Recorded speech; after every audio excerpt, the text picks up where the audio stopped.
remember. All right, I we're don't know. live. All right. Hey y'all, hey everybody. Thank y'all for joining us tonight. I'm so glad to have y'all here. I'm trying to give a few more people time to join the chat, join the show, but I'm not going to hold it too long. But I do want to give people a few minutes. I did get started a few minutes. I think I already posted in the group and let people know that we're live now. So I just wanted to kind of give a few more people a few minutes to get in here. I'm just going to go ahead and greet a few of you who are in the chat room right now. I don't know if you can see the chat too. Yeah, I can. Hey, Brandon. Hey, Sugar Britches. Cryptidville. Thank y'all for showing up. Hey, Marvin. Y'all let everybody know we're live. And Marvin, if you can go post this in your group and then everybody else who's out there, y'all post it in your groups as well and let everybody know we're live now. If you could do that. But anyway, I'm going to go ahead and get started. I have Bigfoot Michigan Rob here with me tonight as my special guest, and he has his own show, Brunch with Bigfoot Michigan Rob. And you also co-host, or one of the co-hosts with Texas Front Porch as well, right? Yes, hi, Bettina B. Moss. Glad to be on. I Thank see A you. Sugar. I see a lot of people I already recognize. Yes, just to get all this out of the way, Bigfoot Michigan Rob is my channel. That's my personal channel. A lot of great content. And yeah, I'm with Texas Front Porch, another great channel. And we do 5 shows a week. We do Mondays, Texas Front Porch. That's with Tex and Jason. Wednesday, it's Jason McLean and myself. Do Jason Mm-hmm. McLean questions everything. And then Thursday is my show, Brunch with Bigfoot Michigan Rob. Mm-hmm. And we've interviewed like shoot 70 Bigfoot researchers. A lot of mostly it's a cryptid channel. Although last Thursday, well, yesterday we interviewed John Yost, who wrote, directed, and put out the movie Alien Abduction Answers. That I tell you what, Bettina and everyone listening, I've done 70 interviews on my channel, Bigfoot, Okay. Bigfoot Mission Rob. That was amazing. That I learned so much from this guy about aliens and abduction that you guys got to check that out. And then Thursday is Jason McLean has another show, Serial Papers, and of course Friday we do Mm-hmm. Jessica Jones, RVI investigations, and I'm on all the shows. I co-host 2 or 3 of the shows plus my show, and so yeah. So if you all want to check it out, subscribe to Bigfoot Michigan Rob, and that's me and Texas Front Porches are kind of our flagship channel. So What what days of the week do y'all come on your show? we're on Mondays. We're on Mondays at 6:30 Central, Texas Front Porch. Wednesdays, Jason McLean questions everything. That's 9 Central. Thursday, my show Brunch with Bigfoot Michigan Rob on Bigfoot Michigan Rob channel is noon Central. And then that's Thursday. And then Friday is remote viewing investigations with Jessica, and that's at 8 Central. So we Okay. got a full lineup. We talk about cryptids. We talk about unconventional, abnormal stuff. It could be cryptids, it could be ghosts, it could be the afterworld, time travel. If Yes. you're watching Bettina right now, then you will like our show because it's all craziness. Yeah, we had a pretty interesting conversation when I had you on the show. We had talked about so many different aspects of the paranormal as it relates to it, and I think who was it that was telling? I think no, I was over there the other night when y'all did a show, and can't remember. Tex was getting ready to tell something really creepy, and I don't know if he ever ended up telling that. And I'll talk to you about that later. But that was Yeah. pretty interesting, and I had some more theories. I'm gonna have to do a paranormal show next, but without further ado, would you go ahead and tell everybody out there how you got started into your research Yeah, absolutely.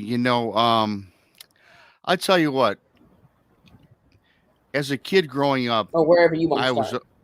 yeah, I'm going to start kind of from the very beginning how I got to where I am today because I've only been doing this now for about 4 years. Okay. But the thing about it is about as a little kid, okay, we'll start from there. I was interested in ghosts. I was interested in aliens. Actually was interested in Bigfoot. In fact, my dad and me and my brother growing up, one of the first things he got us started on outside of sports was Hmm. creepy movies. Now, when I say this, it's not very creepy. We watched like Abbott and Costello. They meet the werewolf, and Frankenstein.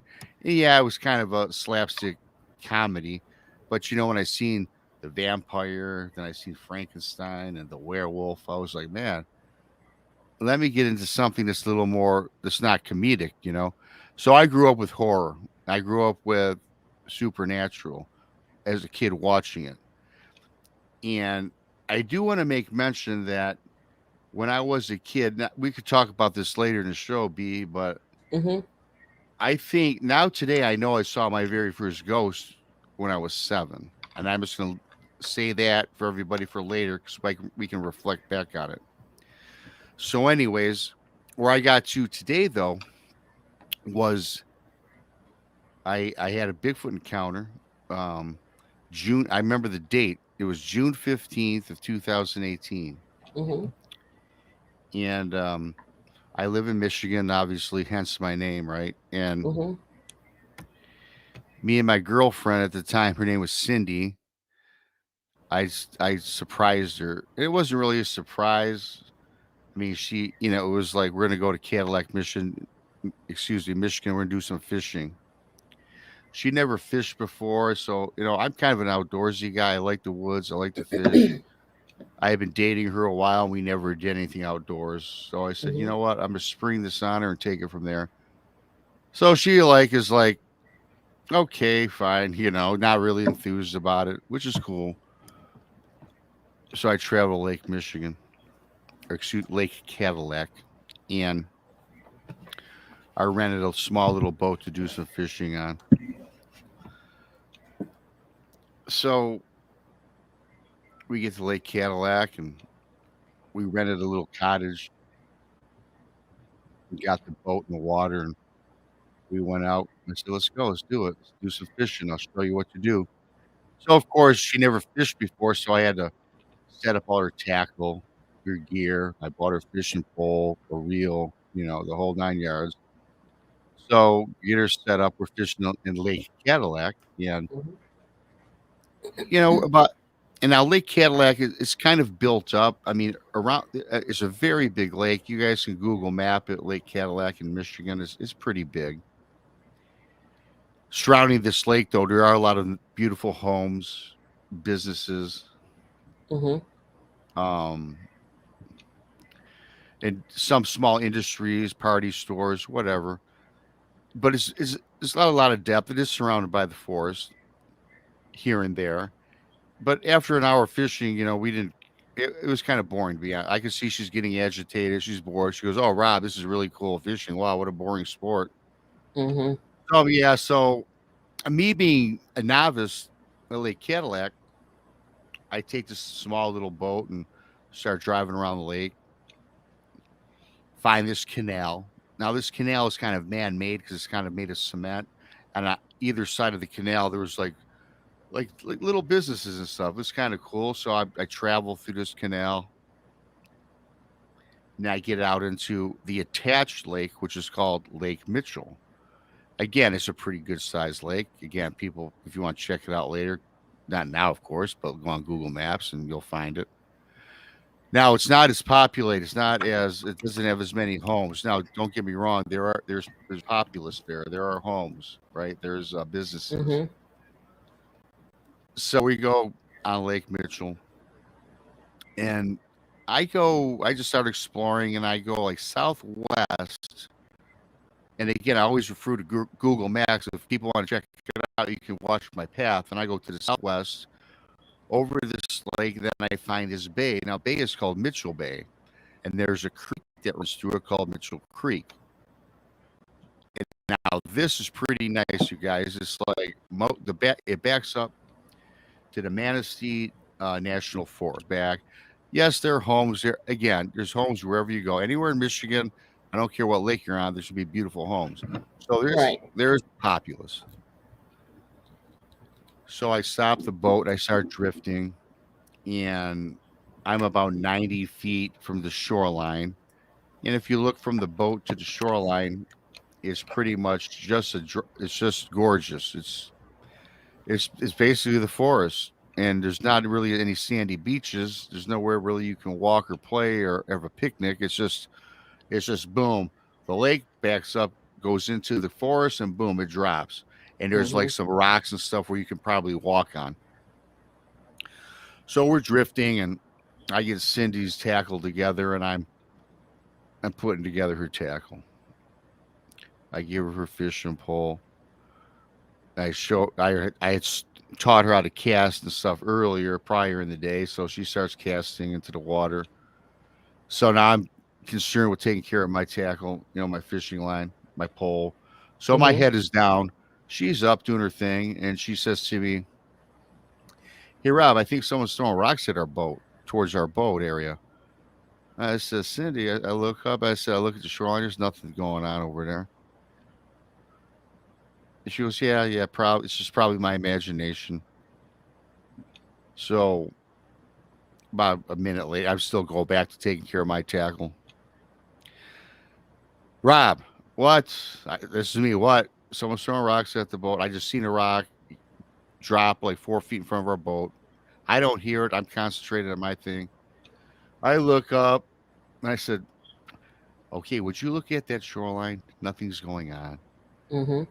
Third time this happens. Now she says it again. I'm perturbed. And I said, "Look, this is her third." I said, "Look, there's no one there. And even if someone was throwing rocks, there's no way in hell they can throw a rock this far from there, they'd have to be standing on a rock and jump back into the forest line, the wood line." And I said, "It's probably some fish jumping around."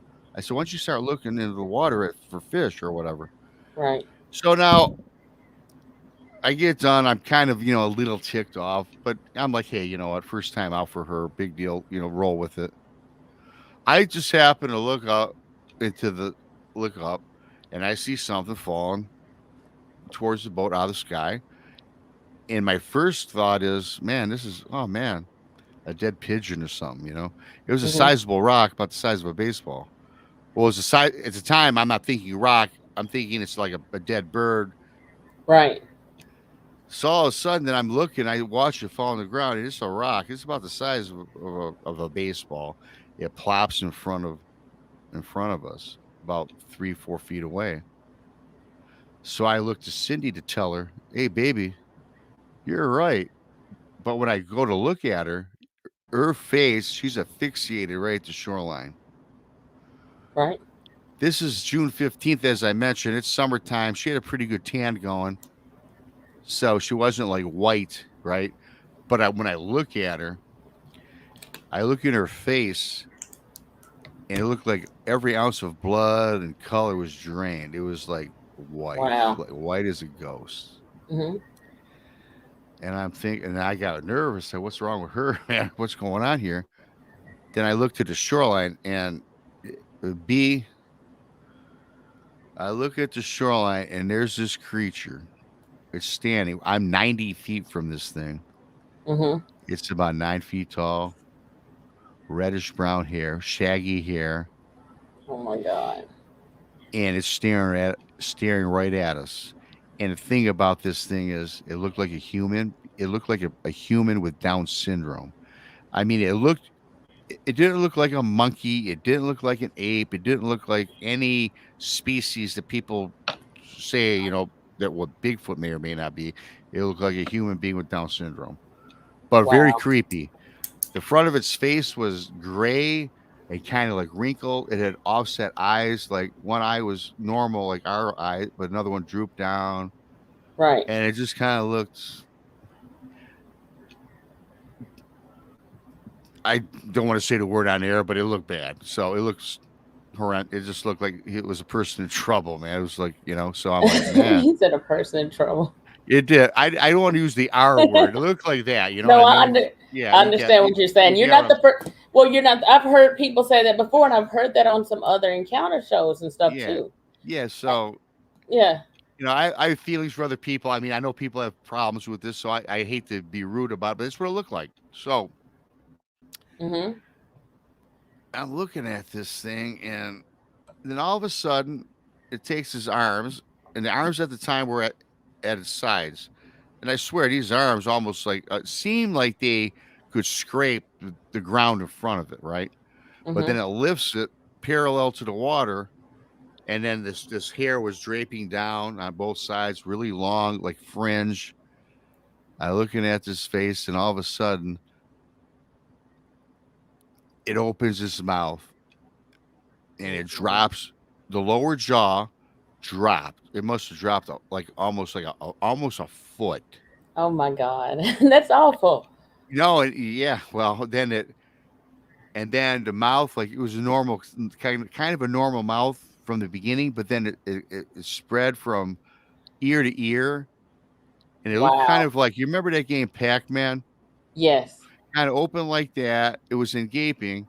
You could drop probably a bowling ball in it. But as it does this, Oh it my drops the God. jaw, opens up. Now, the Down syndrome, the gray skin, the wrinkled Down syndrome looking person, it all got tight. It rolled, his eyes roll back. The face gets tight, like just as tight as you could imagine. And Mm-hmm. that grayish face looked almost like a reddish color. uh, Drops the mouth. You can see now teeth, like two like fangs, kind of like a. I don't say Oh like my fangs like God. a wolf, but like maybe like a Doberman Pinscher or a German Shepherd, but maybe a little bigger. And there was two little teeth coming up right in the middle, Right? and then in unison, it roars and screams and yells all in unison without moving its lips. Oh wow. This song, this scream, it comes from inside itself. No, you could every force in his lungs and his gut screamed. And here's the crazy thing. I To this day I could have swore that there was a wake from shoreline. It was propelled toward the boat Mm-hmm. because. And now the thing that I always tell people when it does this, the face, it reminded me of a demon.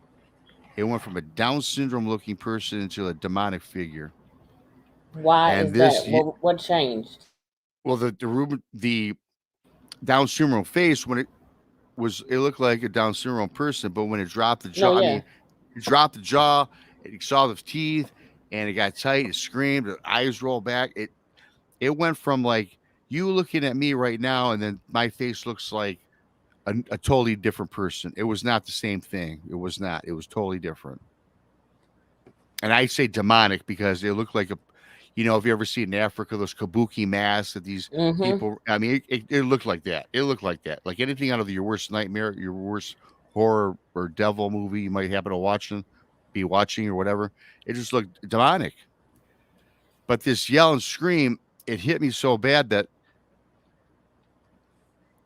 I got hit. Today I know it's probably infrasound, but the energy, the sonic boom from the yell and the scream kind of hit me. And I know it hit Cindy, and I'll get to that in a minute. But now when I'm looking toward the shoreline, I was looking through like a filter. The colors, the forest, the greens of the forest, the blue of the water, the blue in the sky, the orange in the sun, the red and brownish color of this creature turned like to a black and white. And I felt as though time stopped or time was in slow motion because now, and I got paralyzed. My girlfriend Cindy fell off the boat when we got hit with his energy. She Oh falls my into the God. water. I hear the splash. I'm looking at this thing, but now my biggest concern is to get her back into the boat and get the heck out of there. But Bettina, I can't move. I know that she fell off. She's to the right of me, so I go to move to the right, and I am paralyzed. Okay. I cannot move my body. Now this lasts. I start shaking in my head. This lasts like maybe 3 seconds. I mean, the encounter seemed like it went on forever and ever. And I'm saying this probably took 3 seconds for me to shake out of it. Then I did. I kind of got my Mm-hmm. senses together. I went over. I got her into the boat. Now, the most scared that I was I finally looked back to shore. This thing's gone. So now I'm starting to get nervous, like because like I said, I'm like 90 feet from shore. I'm like, where is this thing? Is it walking on the bottom of the lake? Is it swimming to get us? Mm-hmm. That's the first thing I thought was like, flee out of there. I'm not fighting. I'm fleeing. So I skedaddle out of there and I race across this lake from Lake Mitchell through that canal I told you across Lake Cadillac. And I know that I made a lot of people mad on Lake Cadillac because I created a big wake and I was just blowing past boats. So I finally docked the boat. She's Nobody shivering. else seen it? Where I was on Lake Mitchell, no, I was like one of the only boaters out there. The closest guy I remember, first of all, where we were fishing, it was beautiful. It was nice. There was no one around. I just saw the forest. There was a guy maybe 100 yards like to my right when I turned around and seen this guy. There was no. It was beautiful. Now there Mm-hmm. was a bunch of people on Lake Cadillac boating, but hell, by the time I got to there, they were nowhere near where I was. Oh wow. So it was like really secluded. It was eerily secluded. Now, if you look back and think about it, and I've been asked that question before, but hey, it was like 12 in the afternoon, and I don't even know. It was the 15th of June in 2018. What day that was, I don't know. I think it was middle of the week. People might have been working, but here's the thing. So we pull up. She's shivering. I put a blanket on her, try to you know get her warm or whatever, and I said, "Hey, honey, let's go. Let's go." I saw some bar restaurant. I said, "Let's just go in here." So it's funny because we get into the restaurant, the bar restaurant, whatever, and I Mm-hmm. find this booth in back in the corner. She sits down, I sit down, and the thing about it, my Cindy at the time, she's not a drinker. I don't think since I was going out with her or dating her, I'd ever seen her even drink. Barmaid comes up and goes, "What can I get you?" And Cindy goes, "I'll take a shot of Jack Daniels and a Bud Light." I said, "Yeah, I said, I'll take the same." Mm-hmm. I said, "Keep them coming." So she throws back her shot like a champ, not even no face. I said, "Man, that's all right." Yeah. So so we're sitting there, we're talking, and she goes, "Hey Rob, what do you think that was? What do you think we saw?" And I said, and I tell you what, one of the first I thought, but the first thing I thought was some sort of monster, but then I thought Bigfoot, Mm-hmm. and I said, I don't know, baby. She goes, I think it was that Bigfoot creature, and she said it like that. I thought it was that Bigfoot creature. I said, yeah, we might Mm-mm. have saw it. I think that might have been that. And she goes, what should we do? Should we go to the DNR? Should we report it? Should we call the police? I says, well, number one, who's going to believe us? Because at this time, B, it's like if you're going to tell even your closest of friends you saw Bigfoot, you know how that goes. Oh, You're full of crap. absolutely. You're this, you're that. They make fun of you. You don't even want to tell your mom or your dad. They think you're crazy, so you keep it to Oh, yourself. absolutely. Mm-hmm. So my first response is, no, we ain't reporting this. And I said, secondly, now we're sitting in a bar, so they're gonna think we're two yahoos from down south of Michigan that traveled to the north of Michigan, and we're just, out of our element. So we cut our vacation short or our little trip, and we drive home, and so for the first like week, we're just sitting, her and I, we're going on the internet. And it's funny because I never used YouTube for anything other than to play music. Mm-hmm. So I started typing in Bigfoot and watching all these videos, and things look similar. I mean, there were a lot of similar stories to mine, but nothing really struck me. So we were immersed in the subject. This was June 15th, as I said, 2018. And so August 18th of 2018, which is like, it was like what, that's 2 months and a few days later, Cindy died, Oh passed away, wow. passed away. So, and as I told you earlier, she not a drinker, wanting a smoker, pretty good health. Oh my goodness. I know we got hit with that infrasound, which I think it was today. So, and at the time I owned a bar. I had owned a bar for 13 years. For 13 years, right? And Mm-hmm.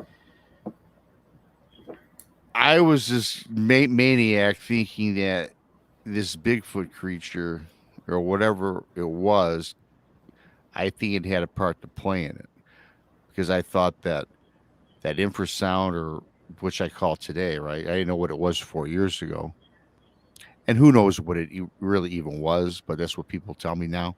Mm-hmm.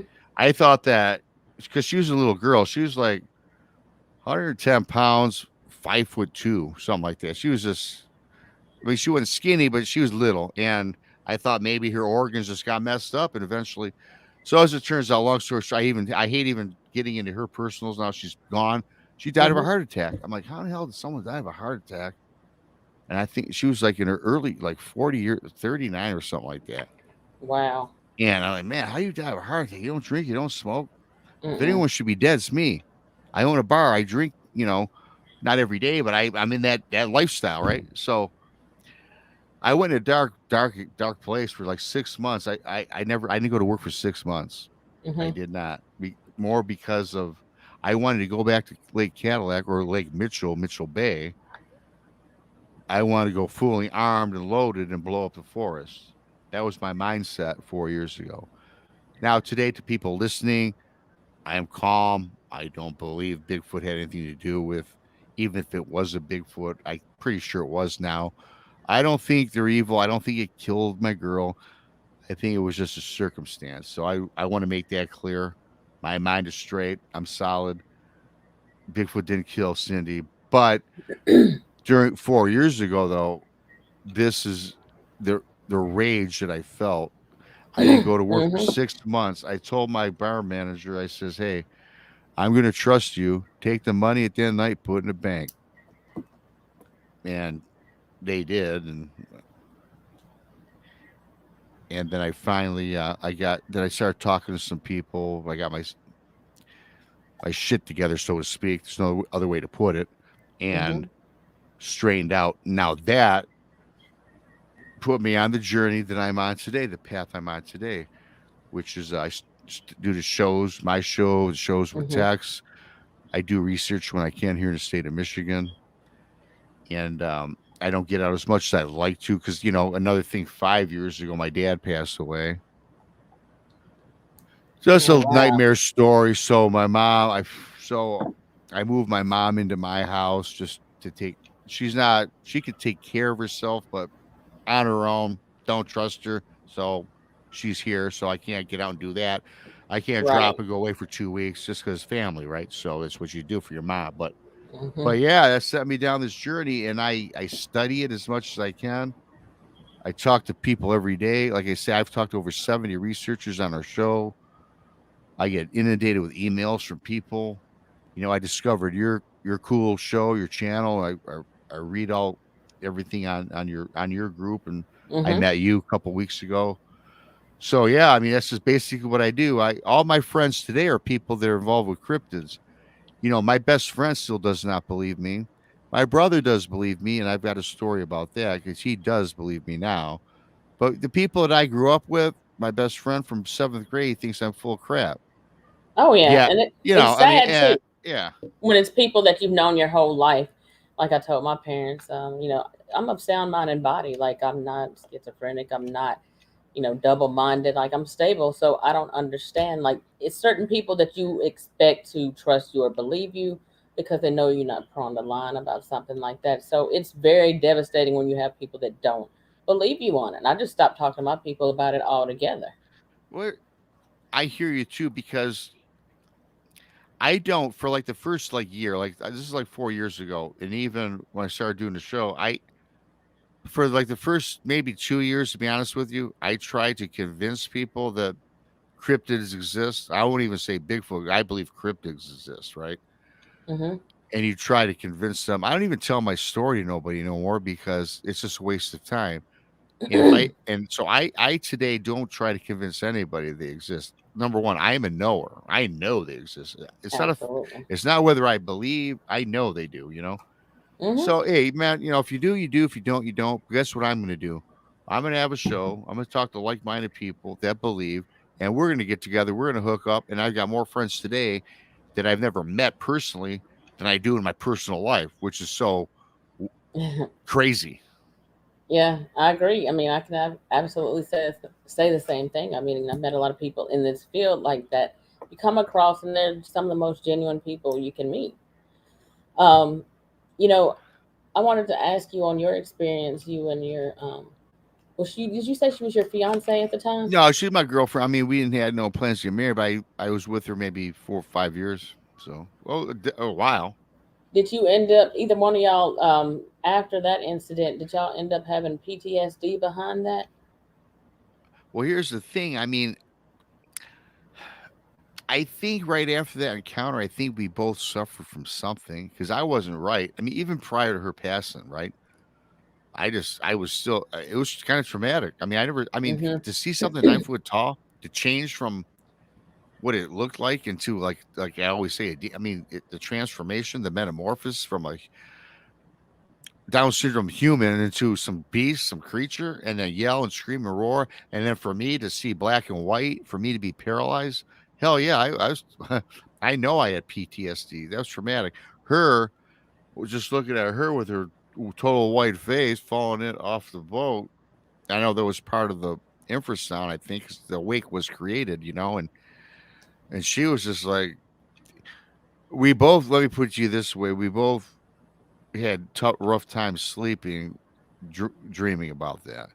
My biggest dream I always had was that frozen state where I couldn't move, where I was. That was the scariest thing for me is being paralyzed, and I thought I lost my vision because I couldn't see in color for even though it was 3 or 4 seconds. It still scared the hell out of me.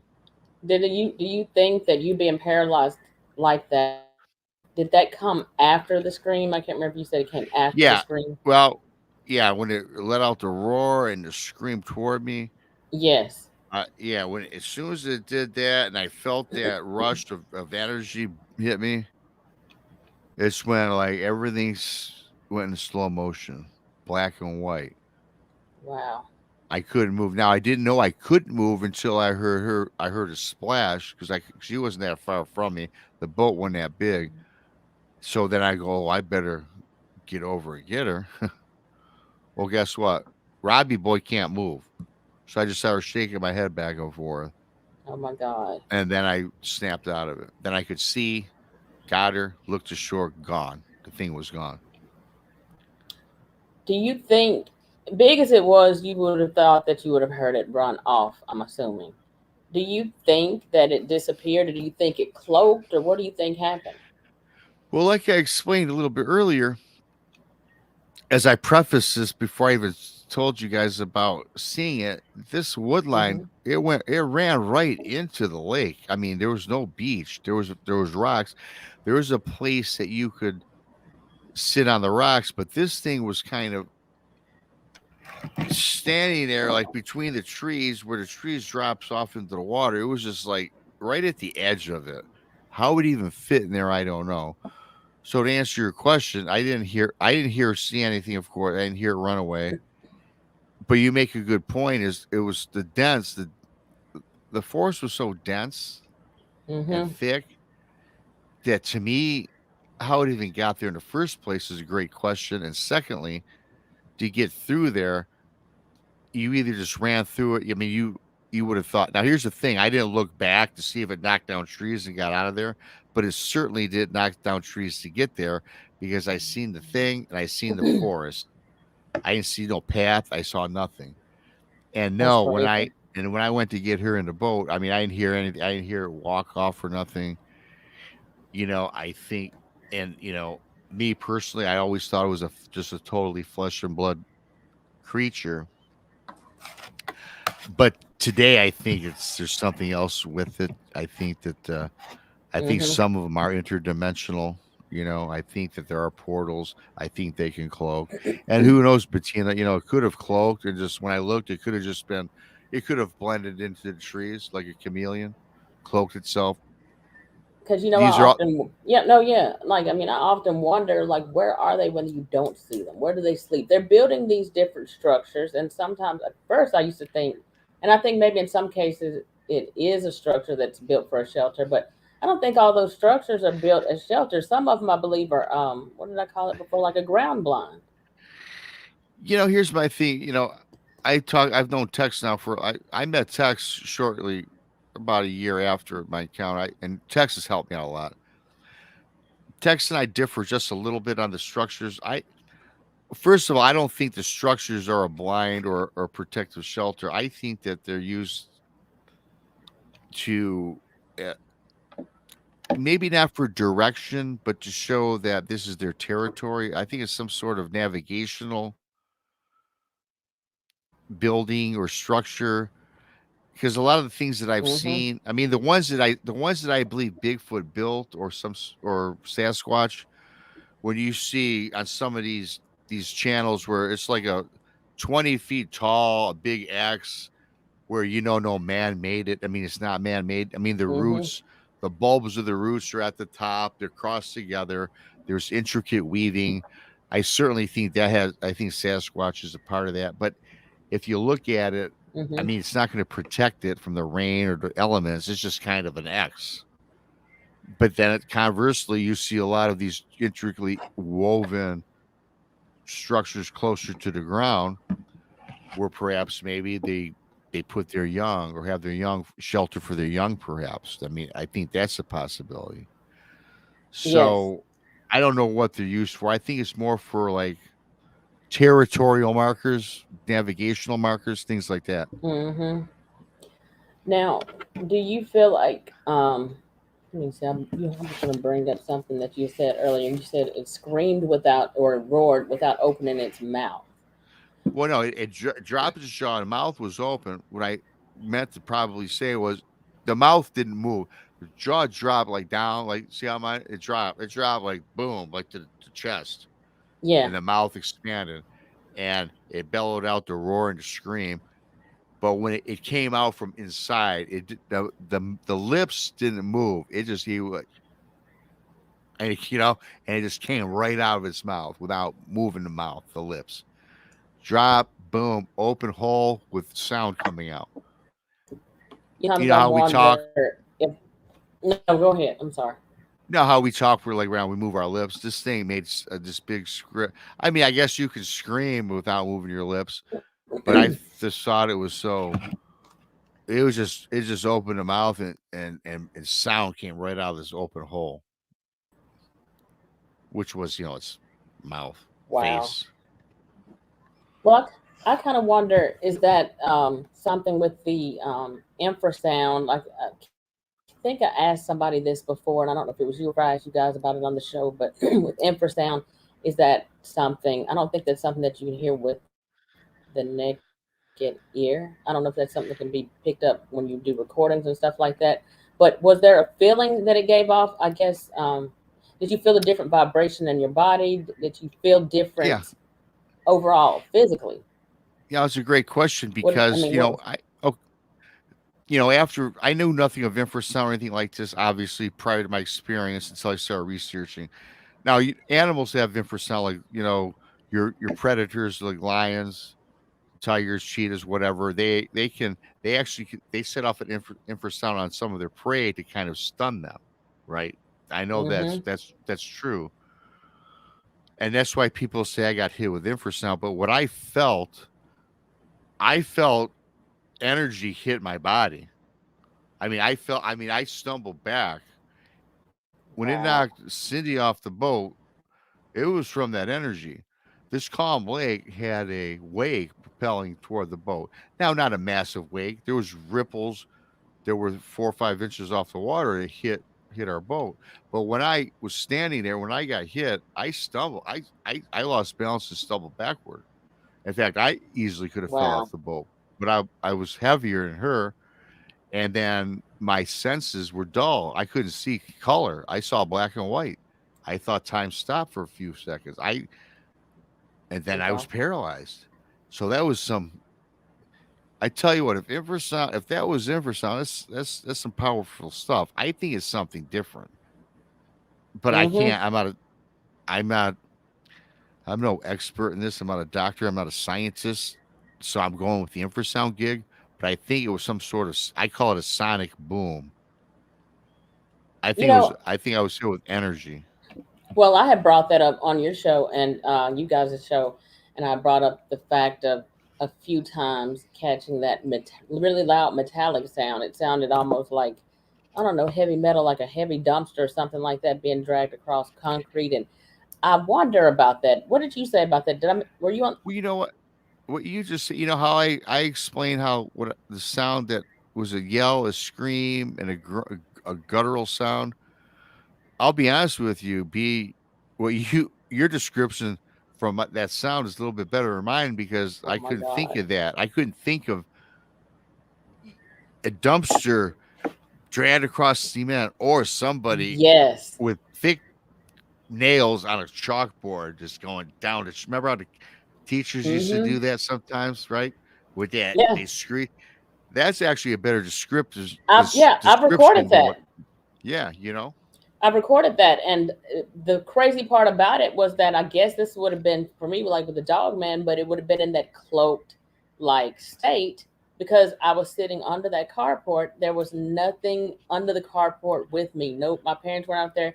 The cars and stuff that were out on the road were nowhere close enough to even be heard at all. Period. So even if you heard a car hunk its horn, it would have been far off in the distance. This sounded like one of those huge industrial strength dumpsters like that are at restaurants or apartment complexes was being dragged right there Yeah. under the carport with me. Didn't hear it with my natural ears. I heard it after I went back and listened to the recording. And I caught that more than once. And I was like, wow. And I was like, there was no rationalizing that, but there was nothing there for me to see. But apparently it was something there. So that's why I often wondered when I had to ask them on the show, do y'all think that that had something to do with possibly being what infrasound sounds like, but just nobody's ever recording at the time when it happens? Yeah, I don't know that there's a sound to infrasound. I do believe that cryptids, Bigfoot, Sasquatch, Dogman. Well, maybe I don't really know about Dogman, but I know, everyone hears about the whoops, or the howls or the screams from a Bigfoot. So I do think they vocalize. I certainly know that I Mm-hmm. was vocalized at. And I don't think it was the vocalization that paralyzed me or put me in that state of where I got reverberated backwards. I think it came an energy. I think it's an unheard energy. I think that it vocalized where you could hear it, but I also think that it was an energy, an Mm-hmm. unheard energy force. Just like if you watch, unfortunately, you see a bomb being dropped, you see how the bomb makes the explosion, but all of a sudden now you see that shock wave just in a circle that just comes out and takes out the land, the country, right? Mm-hmm. It's kind of like a wavelength. So that's why I think it was more of a wavelength. Well, you know what? I listen to a lot of this stuff a lot of times. I think I'm always trying to what am I trying to say, troubleshoot or trying to make Right. sense of stuff and think about stuff in a way that maybe other people aren't thinking about. And I halfway wonder, is there a certain frequency to Yes. where any animal or anything under a certain frequency can be put under a paralysis or some other hypnotic type state or affect you in different ways, even to make you sick or whatever comes with that. I know when I talked to Kumbo, he said that they did when he was working at NASA, they were able to actually test that in a lab on other people that worked there, and it affected them every time. So that's I very th- interesting. I think when you say frequency, I think you've hit it on the money. I believe that. Sure. Again, I don't even like really use the infrasound word. Like I said earlier, I think infrasound is something that's in the animal kingdom. A lot of predators use it to stun their prey. I've got a friend that lives in Idaho. She lives on a property which is infested. Oh, I shouldn't say her property.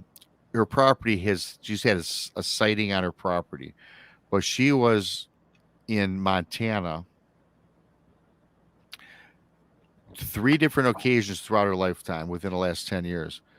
Mm-hmm. in an area that's a known area where Sasquatch is, and they took horses in, and every time she went in, she got the sense that she was being watched, and she heard, not just her, the party that she was with would hear whoops, which they thought were Bigfoots. They would hear knocks, but every single time she went here, unlike me, she didn't get paralyzed or see a black and white color. She would get nauseous, she would get tired, and she would, just regurgitate and get very sick every single time. Every single time she thinks that she was in a Bigfoot area, she would always get sick. And it would always be after she sensed a Bigfoot. What I mean by sensed is heard a wood knock or a whoop. She knows it was, and she's a tracker, so she knows her animals. She knows it wasn't a wolf, knows it wasn't a bear. And there's all sorts of critters out there in Montana, but knows that this was not an animal Wow. or a being, right?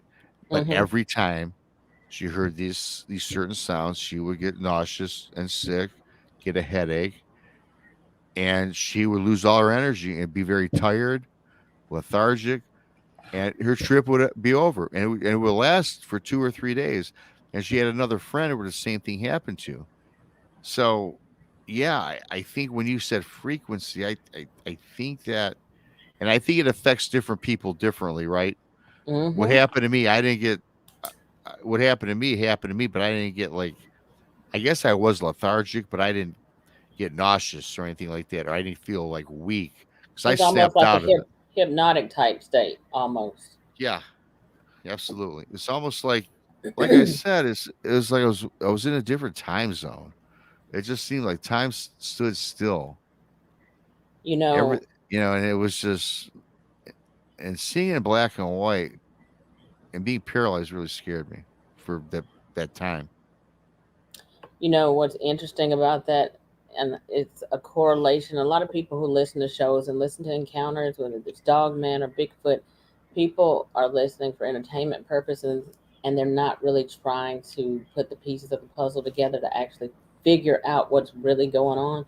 But if you put a lot of people's encounters together and listen to the information that's shared, a lot of the activity, along with demonic and, well, supernatural, paranormal, aliens, even when people get abducted by aliens or they have nighttime visitations in their room by aliens, aliens are able to also put people in a paralyzed state. You know what I'm saying? You got that going on, and you have people that talk about feeling sick, having these different rancid smells when these things are coming into their room. So it's a lot of different factors that correlate that are similar. You make a great point because, okay, I've been doing this now. I've been doing interviews with researchers. I've talked, like I told you, like 70 people, just Bigfoot researchers, just that alone. Mm-hmm. And again, not to promote the show, they're on Bigfoot Michigan Rob channel. Go check them out. Yeah. Um, and what's and why I know these things exist, it's not just don't take my word for it because I saw one and I'm a knower. But let me tell you something.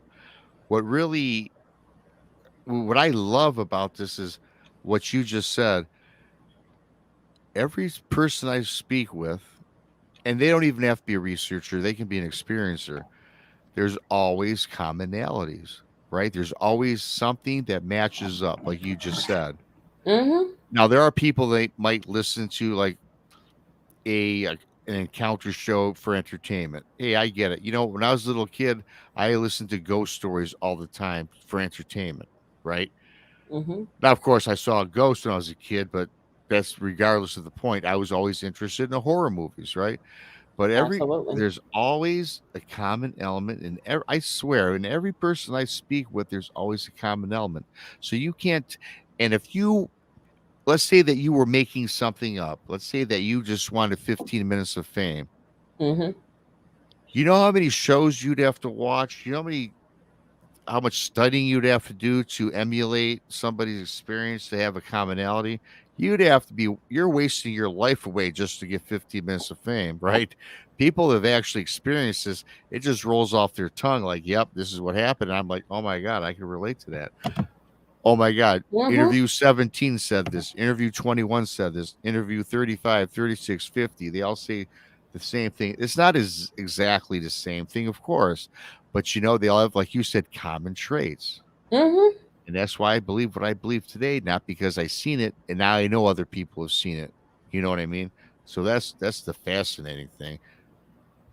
And D.A. Roberts just said he's had both cryptid and paranormal experiences, and that's what we're talking about now too. And there's been a lot of people. I know Scott Carpenter had mentioned it.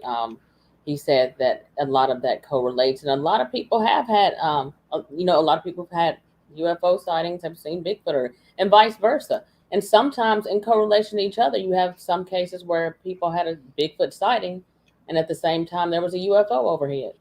So I don't know what that correlation is, but there's something to it. I don't know if it's just high energy areas that are portals. What do you think about that? I will say one thing real quick. I think everything is correlated. Again, the longer I do this, the more people I speak with, the more I'm open minded. But now, as I said, 4 years ago, I'm thinking, boom, flesh and blood, that's it. Even though it had transformation or metamorphosis. But the more people, more studying I do, now I think they're correlated. I think there's a paranormal element. I myself have seen paranormal things. I've seen everything. I've seen a UFO. But you know what? I tell you what, yesterday, um, on yesterday's show we did on the show, me and Tex, with John, ugh, minus it John escapes me right now. Yost? John Yost. Yeah, I mean, if you guys want to hear something, go listen to that show because he pulled a lot together for me. I learned a lot of that show. I even reached out to him. I called him up. I said, man, I thought I knew a lot. Now I know so much more. And I'm not going to get into that. Just go check it out. It's a great show. Was Fantastic. was that on your Bigfoot Michigan Yeah, Rob show? or Texas show. Either one. If you go to my channel or Texas. I'm gonna go over real It's quick while Bigfoot you're Michigan. talking. It's Brunch with Bigfoot Michigan Rob. Yeah, it was my show, but it's on either channel. I'm gonna Uh, post it in the link so that they can go that straight from here and do he that. wrote a movie, Alien Abduction Answers, and we got one of the first interviews, and that's streaming on Apple Podcasts, or excuse me, Apple TV. It's on TV. It's a movie. It's a documentary from his personal experiences, from his early encounters and abduction as a young child up until he was 50 years old, and he goes through about his life processes and how he made this film. It's basically based on his life. Fascinating interview. And after listening to this guy, I thought I knew what I knew, but now I've got a different viewpoint on everything. Subconscious. I it's Real quick, Rob, what was the name of that video? I see the Jack Parsons one, and then I see the terrifying alien abduction one. yeah, that's the one right there. Okay, That's what Tex put down. I put down there's two different titles. Either go to my channel or let me go to Texas. yours real quick. It was Thursday at noon, so if you Okay. look it up, you'll find it. Great interview. All right, I'm going there now. I'm going to share the link to your channel down in the show. I think I see it now. Okay, yeah, I see this. So, filmmaker John Yo's Alien Yeah, Abduction Answers. I see it now. I'm just to yeah, share it in yeah. the That's link pretty cool. below. That's a great one. I recommend all my shows, of course, but I, I had a profound. It was for me. It was very profound. It's the best interview I think I've not maybe that I've done, but that I experienced. We'll leave it at that. It was great. What made Fantastic. it, but what made it interesting for you? I'd like to hear more about that. And of course Did we're it kind of bring a off. lot together for It you? brought a lot together, but also it had nothing. And we talked Bigfoot too at the end of the show a little bit, how it all comes together, how everything is intertwined. Whether alien, it's Bigfoot, a cryptid, ghosts, the afterlife, it doesn't matter. But the interesting that he said is, why do we call aliens aliens? How come they're not called people? Hmm. And it's such a simple statement as that. I said, well, because they're aliens, man. I mean, come on. You just have to listen to it. I've listened to it twice. I'm gonna listen to it, keep listening to it because there's so much to unwrap in that. I couldn't do it on your show because we'll be here for 5 hours, just like unveiling it. Well, I'm gonna have them to go over there and watch it because I just shared the link down there for them to check that out. I'm really interested. I'm gonna watch it tonight after we get off this live. I mean, that sounds very Oh, interesting no, already. it's a very it's fascinating. Now, you guys, when you watch the show, the trailer, we did a trailer for the movie, and you guys must say, "Oh, this sucks. I'm gonna shut it up." The volume was low on the trailer, but other than that, the rest of the interview was good. So I will forewarn you, the trailer that we put out, you can't hear it very well, but everything's interconnected, and I think that it's put me in a different. My mindset today is different than it was Thursday. Now, I don't know your religious background. I've heard several times like where demonic activity, aliens, even Bigfoot and dogman encounters or experiences have been stopped in their tracks, abduction and stuff like that when people called on Jesus. I don't know if you've ever heard of stuff like that before, like in this field. Well, I will tell you this. I grew up Catholic. I went to Catholic grade school from kindergarten. Well, not kindergarten was public. First through seventh grade, I went to Catholic school, and let me tell you something. Monday through Friday, was 40 minutes of going to church before you go to class, and then you had Bible study. Can't, well, I guess I guess today you'd call it Bible study, but it would be like religion shop or whatever. Yeah. So you're talking to a dude that went to church every day for his first 7 grades, and then for like the first 2 or 3 years every Sunday. So I'm not a religious guy. Okay. Okay, I will tell, I believe in God, Jesus. That's my belief. I do believe. I'm not religious. Um, I guess Jesus or God is my higher power. I guess if you want to put it like that. Mhm. But I don't go to church. I haven't been to church in 5 years. I feel guilty on Christmas. I don't even go on Christmas or Easter. I Mhm. just don't. I went my entire life, heard it, and I'm not into the religious thing, but I pray to God every night. I do pray every night. That I do. I As a kid, I know I saw ghosts growing up, and that manifested my after seeing Bigfoot 4 years ago. My manifestations, the things that I have seen, have gotten very, very. They've been built up. I see shadow people. I've got lots of great stories. Not that they're so great, because some of them are kind of kind of frightful in a way. I will Mhm. tell you one story though, really quick. I can get into a bunch of stuff, but there's an area in my house, at this house that I'm doing this interview on. I have a big screen TV. I got like a 60-inch TV. That's my space. I go out, I watch TV. Yes. It's typically not TV. It's like YouTube, people's channels. I look, I watch documentaries. I watch Bigfoot show. I mean, I don't watch typical TV. I don't even watch channel 247. It's usually YouTube or maybe a scary movie on Netflix or something. So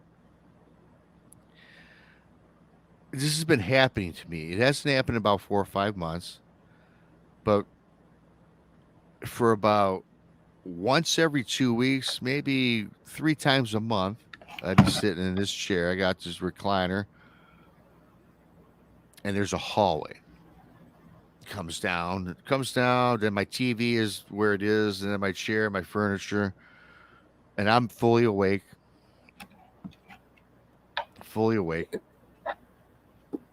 and I'll kind of look to my left down the hallway, and floating maybe 6 inches off the ground, I've seen, again, not in about 6 months, but this has happened several times, like this smoke, like gray smoke. I mean, the very first time I saw this, I thought there was a fire. Mhm.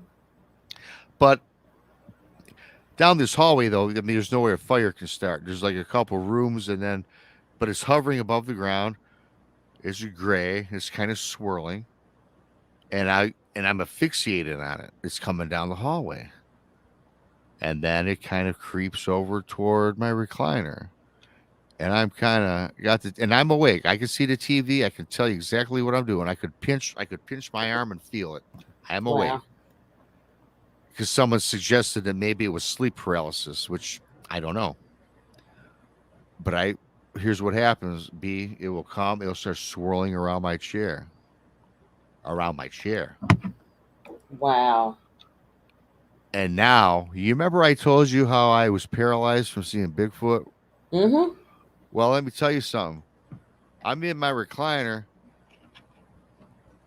and I can't move. All I can do is move my eyes and look at this thing just with my eyes. I can't move my arms or my legs. It's swirling around my chair and it's starting to come up my chair. Mm-hmm. And then, I do believe in God, like I told you, but something popped in my mind to start saying the Our Father prayer. Our Father who art in heaven, that one. Started, sa- Absolutely. I Yep. started saying that. And then I remember from YouTube or from somebody, they remember said something like, "Hey, I rebuke you" or something like that. I can't Mm-hmm. remember. I said stuff like that, and then guess what? The smoke just kind of dissipated, went away. Now this happened to me again. So it's happened like four. It's happened like four times to me, and No, I mean, yeah. every time I would just pray to God or talk about our Father, it would go away. And since then, I talked to somebody and I put all that. What do you call it? The to protect your house around the windows and doors. That it's like Anoint oil. anointing it with yeah, Anoint but with there's oil. oil, but there was like a powder or something you use. Sage? Say Not yes, sage. Is it yes, sage? yes. That's what it is. I always forget that word. So Because I did that. some people put salt around the door, so I wasn't I sure. I heard knew that they too. said I burning sage. I heard that too. Yep. Yes, burning sage. I burned some sage in the house for a little bit, but then I just anointed it with some oils and stuff like that. Just I looked it up online to be honest, and I had a paranormal person on the show, and he told me what to do, and I got all these ingredients, and being the open minded guy that I am, I was kind of like, yeah, I don't know about all this, So I said prayer is Hmm. good enough. So Yeah. Well, no, I think it's interesting that you mentioned about the paralysis. Were Let me ask you this first with the paralysis. Had you gone to sleep and then you woke up and you realized that you were paralyzed, or were you awake the whole time and then you just became paralyzed? And I'm asking see, this for a reason. okay, where's my thing? That's what I'm going to tell you from what I know. I don't think I was asleep. But then again, do I really know I was asleep? And I know it's kind of a dumb answer.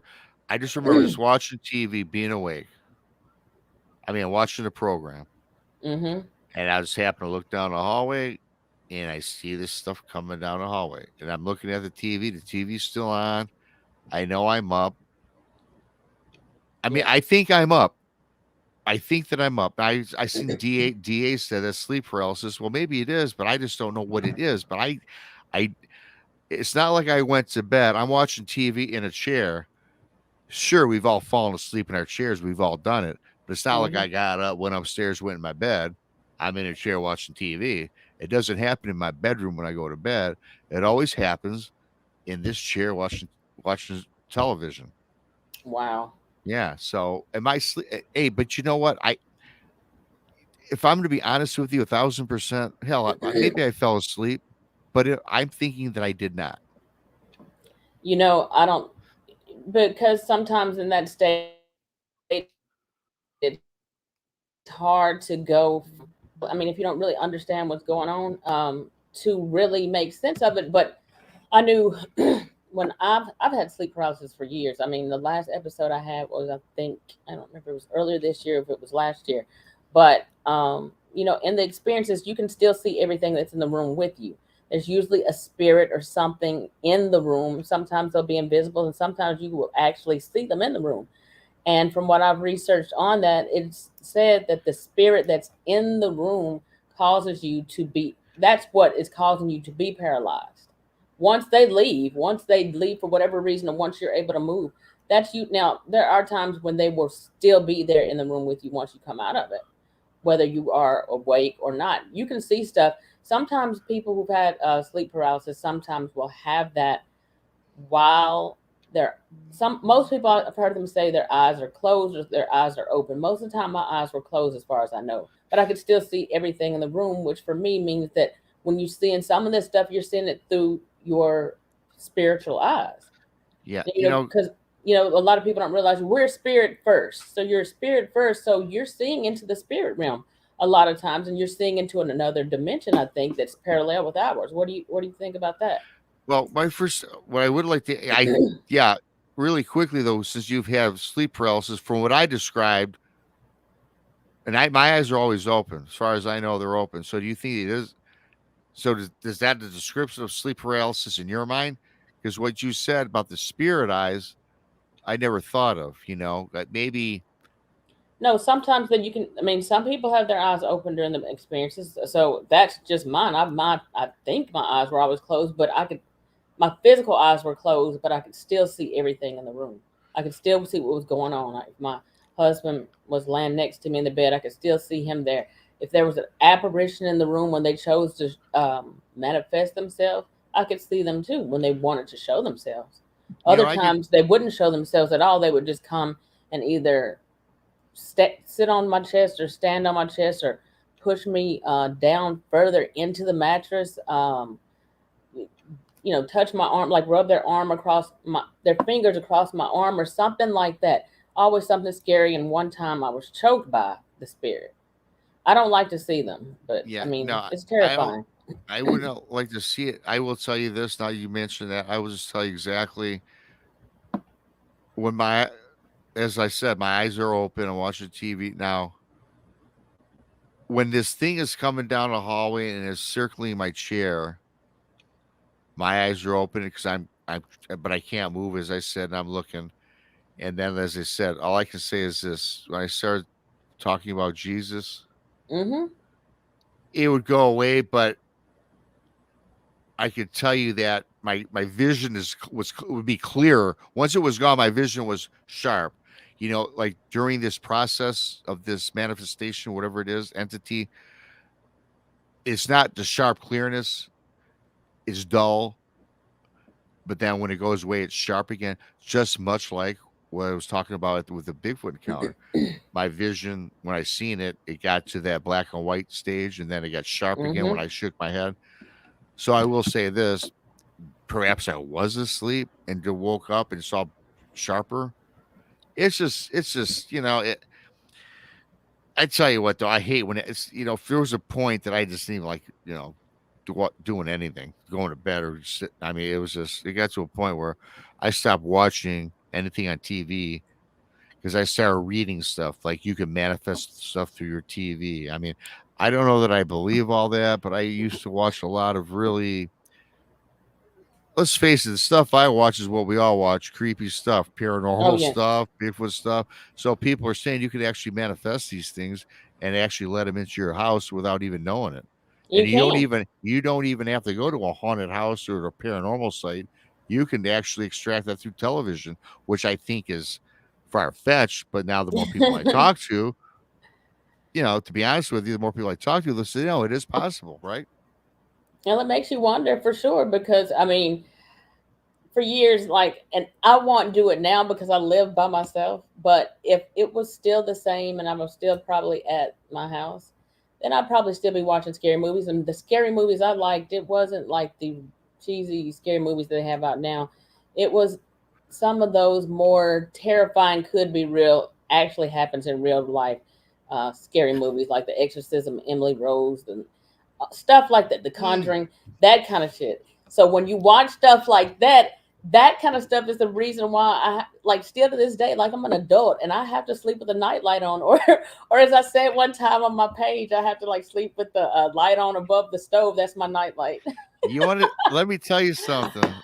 You know what? You know how big of a I'm talking all big and bad. I watch all this paranormal stuff. I'm going to tell you right now. I just finally watched for the first time with my eyes totally open in the Mm-hmm. dark for the first time about right after this past Christmas. Of course, Christmas time to watch it. Very first time in my life was The Exorcist because I started it like 10 times in my life and I could never finish it, even if I was watching with people. The one with Linda, the original, the very first one. Well, you definitely don't need to watch Exorcism, Emily Rose. Then you definitely, I'm gonna tell you right now, you can't handle that. You can't handle that. Hey, I'm telling you. did that not take place in Michigan? There's just something else I'm thinking about. Where did that happen at? I don't remember. If y'all know That that in race, the comments, put that down there because that was scary. No, you know what? That actually, I don't know, but I know that the actual person, the real name of the girl was really Annalise McHale, and she was German. So I don't know if this actually happened in another country or what. okay. But even the audio recordings on the actual case were terrifying. Mm-mm. You know what though? I think I seen some of that, and I think I did turn it off. I mean, I've dabbled in all the exorcism movies, but I've never gotten past 11 minutes. Well, when I see people, I don't know, like I don't know what you call that, like that weird, awkward back bend that they do a lot of the times that you shouldn't be able to humanly You know. do, that kind of stuff, or that spider crawl or crawling backwards up. Oh god, yeah. That's too much. And Just right, like that one movie where the girl came out of the television, with I forgot the name of that one. That was creepy too. But oh, anyway, The Grudge. Was that yeah, The Grudge? I think Something like similar. that, With some like it was a long time ago, but or The yeah, Ring. It was The Ring. yeah, that's what it was. Yeah, That was creepy. And the yeah. crazy part about that, I think I've explained this to people before in one of my sleep paralysis experiences. That thing, that something that looked like that, with that long white face, the dark black scraggly hair, Uh, wearing a long white nightgown during my sleep paralysis on one occasion when it actually showed itself to me. Walked out of the bathroom with that mouth open like that, with those dark eyes, mouth wide open, and I'm sitting there frozen, like, please, God. I'm praying in my head, don't let that walk over here. Don't let it know I'm awake. Like, I could see it. I couldn't move. I was like trying to scream in my head, get up, wake up. You got to get up now. Wake up. yeah. And I think that because you're a spirit, it's a spirit too, so it can hear your thoughts. It's just your spirit, and it can hear you. The thing, when I said, please don't let it look over here, I don't want it to know I'm awake. It saw, and it started walking towards the bed, and then at that moment, I'm in full panic attack mode. Like, oh my God, God, please! I'm praying to, like, God, Jesus, Michael, the archangel. I prayed harder than I've ever prayed in my life. It Oh, took a long time to get that one to leave, though. It didn't just zap out like some of the other times. It took a minute because I decided that night I'm not gonna pray. I'm gonna see what happens. I'm gonna test it and see how far. That no, mm-mm. You can't do that kind of stuff. But there is a correlation between all of this, because when it comes to Bigfoot and stuff like that, when you go out there hunting Bigfoot or researching Bigfoot and Dog Man, and then paranormal research and all that kind of stuff, you sometimes bring them back home with you.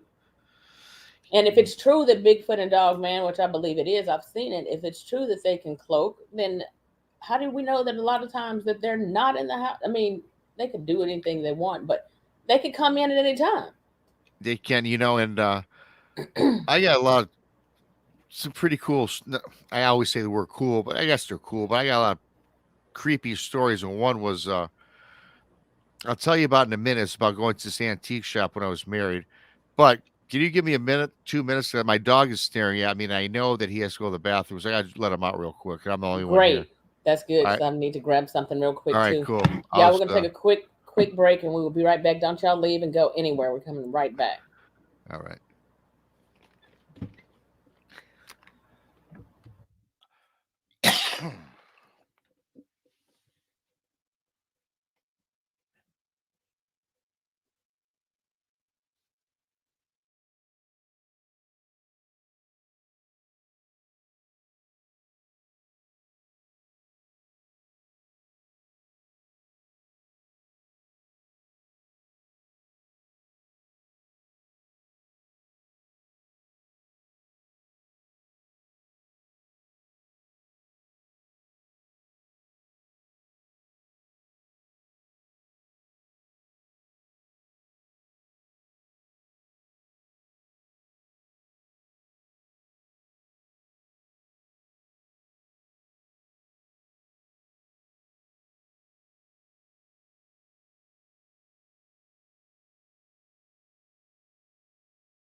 All right, y'all. So I'm gonna get back. I'm gonna come back in here and join y'all real quick in the chat.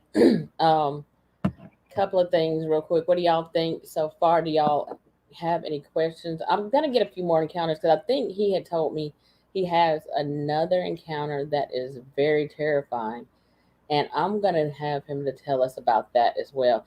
And y'all feel free. Usually I wait and take the questions, y'all, like later on during the end of the show. But for this show, I want y'all to go ahead and feel free to go ahead and start getting y'all's questions in now. When you put your questions in the chat, make sure you put your questions in all caps so that we can notice them easily. So he's back now. I'm gonna go ahead and unmute. All right, so we're back. Now, Rob, I'm gonna let you finish what you were saying, and then I wanted you to tell them about the most terrifying encounter you had. You had told me about that, and I want them to hear about that also. Okay. Well, like I was telling you, well, before we end, I was talking about, I'm not going to talk much on this. When I was married, I think we brought spirits home from like antique shops and stuff like that. But I'm going to tell you something, and this is going to be dated back from like when I was a kid, because something just popped up on my computer. Hang on. Mm-hmm. What? Okay, there I am. Anyways, like I might have said at the beginning of the show, um, I I would always I thought I saw ghosts as a little kid, but then I wrote it off as just being a little kid and just your imagination or your dreaming. So I'm gonna kind of date myself back to when I was like 7 years old. At the age of seven, and me and my brother shared a room. We had bunk beds, and the our wall, I remember it was painted as like a sky blue. Mm-hmm. And for a period of several years, I'd always see what I thought was a dream, was a ghost. It would be, and you know what? The thing about this is the ghost wasn't like fog or something transparent. It was a ghost that would appear on the wall. And the thing that I thought why it was a dream is because it looked like your basic sheet over a pole, and it had the arms extended with black eyes. And it would just kind of float around and look at me. Something that I always say, like if you ever watched Scooby Doo as a kid, like that ghosts like that, that's what it looked like. Oh my Th- God. Yeah, it was like for years. And so this would go on for weeks on end to the point where I would get chills at night and I'd wake up crying. And my mom would say, "Oh my gosh, man, you're cold, you're sweating chills." I say, "Yeah, ma, I had a bad dream." I would always ask my brother, I say, "Man, did you see that on the wall last night?" He's like, "No, I didn't see that on the wall." But this would always repeatedly happen. So I would see this, and it's not a spooky ghost, you guys. This is like the Scooby Doo ghost. I mean, a white sheet. I mean, look like a white sheet with two black eyes. That's it. Nothing creepy. If I seen it right now, I'd say, "Hey, I how know you what you're talking doing?" about. "Hey, what's going on?" I've never seen anything like that. Yeah, it wasn't. When I say ghost, it wasn't like an apparition, something creepy or something floating around, transparent or whatever. So I got out of that state. I stopped seeing it for a while. And then years later, maybe I got up, I went to college. I got married. I was 26, I think, when I got married, something like that. Moved into this house with my wife, the ex-wife. And again, we would go to the antique shops and bring all these things home because we had this big room where she had curio cabinets, and we'd pick up like, she'd buy like doll houses. She'd buy creepy like dolls. I'm not, man, two things that scare me are dolls and clowns. Don't like either one of them. That's another story. So one night we're laying in bed and I'm looking at this wall, and this is, you guys, probably 20 years later. I see that ghost that I saw as a kid sitting there floating on a wall. And I'm like, am I like read? Am I? And in my head, I'm like, this is just got to be a dream, right? This is identical to what I saw in my childhood. And now this thing, though, then I'd keep seeing it. Then I'd wake up my wife in the middle of the night. I'd wake her up, and I could see this thing on the wall. I'd wake her up, and I would say, her name was Rachel. I go, hey, Rachel, look, you see what I'm seeing? Because I'm up and I see this thing on the wall. It's like on the wall, and it's just on the wall going back and forth. She goes, no, I don't see nothing. And this went on and on. And so I just couldn't figure it out. So this ended. This ended. I ended up getting divorced, whatever. But I always was creeped out by this thing. And I was thinking that I really seen a ghost. Now, this manifests, now the activity is ghost activity, it gets further, it gets more defined because my brother and sister-in-law, they buy a house in a new subdivision. So at the time, I'm like newly divorced, and I kind of, going by his house, went by my brother's all the time. He had a 4-bedroom house. I'd go by there and hang out, and I usually would always spend the night. Mm-hmm. So my room, I and my brother had at the time. My nephew was 7 years old. My niece was 5. So the room that I had, when you shut that door, it's pitch black in the room. They had, brand new. I mean, no, the blinds were tight. I mean, and it was an upper level. So at nighttime, you could barely see your hand in front of you until your eyes got acclimated to the darkness. Yes. But it's black. So the first time I spent the night, they had been living there now about 3 months. My niece's bedroom was probably the next bedroom up down the hallway. And again, she was 5 years old. She had pretty long blonde hair. So the first night I spend the night there, the door opens and I see this figure, a shadow, not scary. It looks like my niece just standing there looking in. I can't make out her face, but I can tell she has long hair.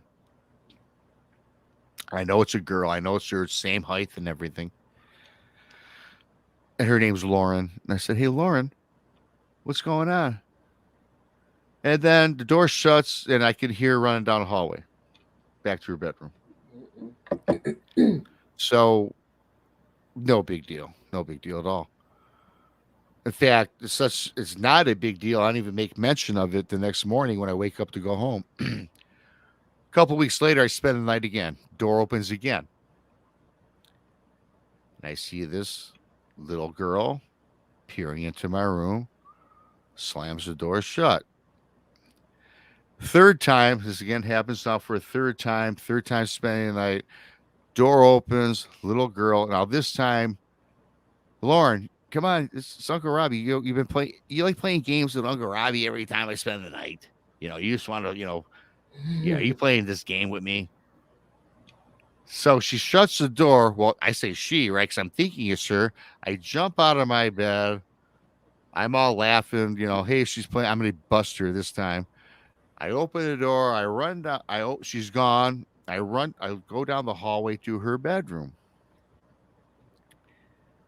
I get to her bedroom. I open her bedroom door, and she is tucked away, fast asleep in her bed, like you wouldn't believe. In fact, her mom would always tuck her in at night. She was tucked in so tight in her blankets and covers in her bed that there's no way she could have opened that door, seen me, gotten down the hallway. Because when I got out of bed, I was there. I was there in 5 seconds. I was in her room in 5 seconds. She was tucked away asleep. So, do you think that was a doppelganger, as they call it? Well, here's where it gets interesting. 3 times this happens.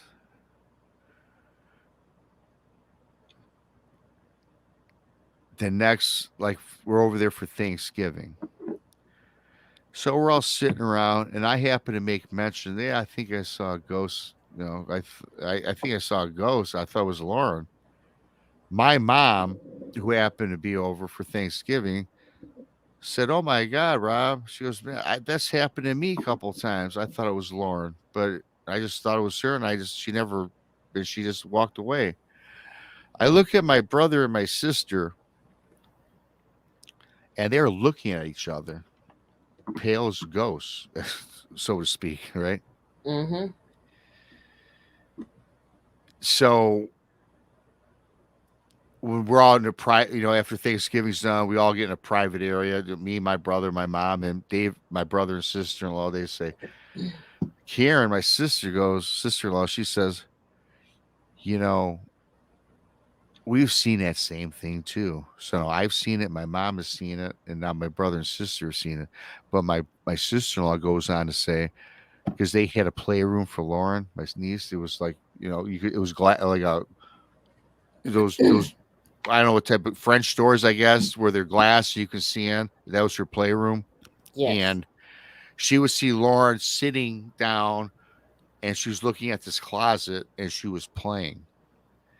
And she could see Lauren talking, speaking, Wow. and my mom would be like, or not my mom, her mom, Karen, my sister in law would be.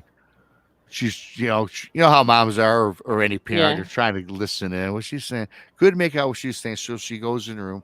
Then my niece stops talking, looks at her mom. She goes, "Mom, you scared away Jenny." She goes, "Oh, who's Jenny? Your little playmate?" She goes, "Yeah, my playmate." So, okay, well, tell me about Jenny. She goes, "No, Mom, I don't know too much about Jenny. She's just a friend of mine." And Karen's like, "Okay." So this went on a lot. She'd always see Lauren. Then finally one day she sees Lauren talking to whoever. Karen came in and she says, "Hey, Lauren, who are you talking to?" She goes, "Mom, Jenny doesn't like adults. Every time you come in, you scare her away. And she's my friend." She goes, "What does Jenny look like?" "Well, Mom, she looks just like me, long hair like me. And she's but Mom, she's different skin color to me. She's an Indian. I think she's an Indian girl." And Karen goes, "Why would you think that, honey?" Well, she goes, "Well, Jenny tells me that many years ago, the white man came here and massacred her and her whole family many, Wow. many years ago." Wow. So Karen, my sister-in-law, hears this. Now she's like, oh my Lord. So my brother did some research. He goes, "Oh my God, our house is haunted. She's talking to a ghost. My brother's seen this ghost. My mom, we've seen the ghost, and now she's talking to a ghost." So he finally breaks down. He goes and does some research, goes to the library, goes online, whatever he decided to do. I don't know. So Mm-hmm. as it turns out, this property was an Indian burial ground where in Wow. fact, there's a tribe of Indians, indigenous people, whatever they were. But it was like, I guess from my brother said, like during the days where like the cowboys, I mean, during like pre-Civil War, but it was men on horses came in, slaughtered the entire everybody that was there, and they all were eventually buried there. So now, as it turns out, this entire property, all these homes in this subdivision were built there. And you know what? So my brother and sister, they moved out of there. And you know what? My brother was getting calls from neighbors that said they've had hauntings. And as of like 8 years ago, this subdivision, everybody's moved out and you can't get anybody to buy a house in this place. It's a lot of energy fields, and I'm gonna be honest with you. If you look at all of this stuff, and I tell people all the time, when it comes down to certain things. I've talked to Greg. He's here in the chat right now. Man of Light. That's his YouTube channel. He has his Facebook group, Bigfoot Truth, and I've talked to him on multiple occasions about this. And he said that he believes that they allow certain ones of us, for whatever reason, he believes that they let us see beyond the veil, or some of us have spiritual gifts or spiritual eyes or whatever you want to call it, Yeah. to have that ability to see things that other people can't see. I do think that they are visible a whole lot more. They are out like in the trees, what do you call it, the tree lines and the wood lines or whatever, a lot of times, but most people aren't looking that hard. Now, those of you like me and you and everybody else, we've gotten, I'm not gonna say everybody else, but some of us have gotten accustomed to knowing what to look for when you're out, when you're taking pictures, and you can know when something stands out or when it doesn't. Even with the paranormal stuff, it's something else to it. I don't think it's by chance, and I think that for whatever reason, I don't know if it's because they see something in us or why this happens, but most people who have them, a lot of times it's frequent. Yeah. Yeah. Well, I'm going to give you part 2 to this ghost story because this happened to me May 1st. This May 1st. So I told you the whole story about Lauren, my niece, the ghosts and everything. So, and she's 25 now. So I think she was 5. This is like 20 years ago. This happened probably. She's like 25 now. And May for I'm good with dates. When things happen to me, I have the dates. Like my Bigfoot encounter, Cindy dying, and this thing, May 1st of this year, this just happened. And I think I posted this story on my YouTube channel along with some other story. I'm in my bedroom now. Now I'm not in my chair. I'm going to bed, right? So I'm sitting in bed, and I normally don't shut my door. I just leave it open. Like I say, I don't. I take care of my mom. She has a bedroom, the part of the house. So I go to bed.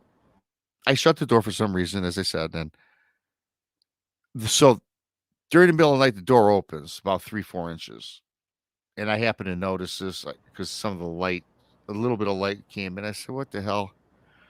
So I get up, not thinking much of it. There's no breeze. The windows aren't open. It was still kind of chilly out that night. So I shut the door. And again, I don't even know why, Bettina, I don't even know why I don't shut my door. For whatever reason, I felt to shut the door. Uh-huh. I shut the door again. And this time I make sure the clasp locks. So the door opens again a half hour later, whatever it was. I don't have track of the time. I just know it was late at night. Door opens again about 6 inches. And I think I see something, but I don't. I'm like, what? And so what I do is I think I see something. So I open the door and I get out of my room. So now what I do, I'm kind of like panic. I wouldn't say I was panicking, but I was like, man, I immediately I checked all the doors. I locked all the doors are locked. I just went through every room in the house, checked on my mind. I went everywhere, and everything was cool. I'm like, Rob, you're just starting to create your own anxiety, Mm-hmm. So so I go back to bed. I'm kind of calmed down. Go back in bed. I fall asleep. I fall into a good sleep. Now I know I fall asleep. It's all good. Couple hours later, my door opens again. I wake up because a little bit of light is coming through because I had a hallway, dimmer in the hallway coming down, and I see this shadow. Now I see this shadow, but you know what it was? I told you about the little girl. It's that my niece Lauren saw. This was identical to that, but guess what? It was grown What? up. It was a bigger figure, and she was like taller, Wow. but identical to what I seen 20 years ago, but now as an adult. I seen it. I jump out of my bed and I run. Now listen, this is the scary part. I run to the door and this thing's there, and all of a sudden the door shuts. The door shuts. I go put my hand on the doorknob to open it, and guess what? The door don't lock from the outside. It was locked. Oh my God. Yeah, yeah, That's crazy. yeah. Yeah, we have like Oh man. the dental Oh. office I work at, there's for whatever reason there's a ghost boy in there, and the people who, the dentists and some of those people who work there, they've actually said that they've tried to do a history. It's a house basically. It's an old house that they've turned into a dental office, and it's interesting because there's no history of any little boy ever having died in the house. Well, one day I was like the last one to leave the office because I'm slow and I was trying to get everything cleaned up real quick and gather my stuff because I bring a Mhm. bunch of stuff to work with me, and everybody else had left, and the door wasn't even locked. I guess they didn't leave it. They didn't lock it when they left, but the door was unlocked, but it would not open no matter how hard I tried. And I started shaking the knob, trying to get out, looking behind me. I was scared because there's been times that kids, like at the office, have actually been like, you'll put them like in a treatment room, and they're like, I don't want to sit over there, or why is that little boy looking at me? And I've never seen it, and I don't want to see it. I'm good on seeing ghosts and stuff like that. You But I know, also think a lot of the times, a lot of encounters, and you tell me your thoughts on this. Do you yeah. think it's a bad idea for people to try to speak to their dead loved ones and stuff like that? I tell you what, no, I don't. I tell you what, I've never tried it. I've thought of this a lot, especially my dad passed away 5 years ago, 6 years ago, and my dad, uh, he was in a hospital for a year. It was terrible, and the last thing my dad told me, the night that he died, he goes, "Robbie, come here." I go, "Okay, what, Dad?" He goes, my slippers back at the house? I go, "Okay." He goes, he goes, "Well, they're underneath my bed." He goes, "I want you to have them." I'm like, "Okay." So, I didn't think nothing of it. Well, that night he died. Yep. He knew. My dad was a great guy, man. He gave me, he put me to college, and I went to University of Michigan, and he spent all his money on his kids and spent all his money with taking care of my mom. And, I don't know if that's what all he had left. I don't know, but it struck me. It was just a heartbreaking thing, and but my dad, though, I always wondered, like I said, I believe in God. I always just wondered, my thing is, I always wonder if he made it to heaven, right? And this is the one thing I've debated for the last several years, if should make contact, because I don't want to know. I want to make sure he's all right, but at the same time, man, what if? Don't get. He's not a bad guy. I just these are the thoughts that come in my head with all the things I've seen. Right? It's like you just wonder, because my dad, I don't think he believed in God. Okay, I'll come out and tell you the truth. I don't think he believed in God. I don't think he believed in anything. I think he did during his time of dying, but I Mm-hmm. think throughout his entire life, I don't think he did. And I don't know how God works, and I don't really know if I want to know. So I really don't want to know how he is, because what if it's bad? So that's the only reason why I don't Well, it's proceed scary. with that. Yeah. Even not being sick, just thinking about, I guess how you live your life now, or, you don't go to church, you don't really pray that much anymore, you're not doing X, Y, and Z. So, every day that goes by, you kind of wonder and you question, like, where am I going when I die? And I don't, it's something I don't like to think about because it's scary. Yeah, no, it is. And again, don't get me wrong, you guys listening. My dad was a fantastic man. He took care of my entire family and my mom. But my thing is, I always learned, again, growing up as a Catholic. There's certain things you can't shake when it's been put in your head throughout your entire life.